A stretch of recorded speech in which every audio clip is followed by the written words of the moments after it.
His story started 200 years ago, when Henry worked as a doctor for a slave ship and already had the watch.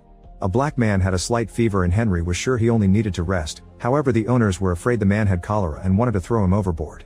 Henry tried to defend the slave, so the owners shot him and threw his body into the sea. Something happened at night that kept him alive and now Henry is immortal. Whenever Henry dies, his body appears naked in the water, which is happening now after the train crash. Everyone in the park stares at him and the cops arrest him for exposure. After he's released, he goes to his house in an antique shop and adds the latest incident to his diary, on which he keeps track of every time he dies. Meanwhile, Detective Jo is called to investigate the crash and she finds Henry's watch. The cops search every car and find no survivors.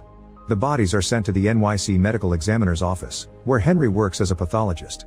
He is working on opening the train driver when Jo arrives to ask for an update.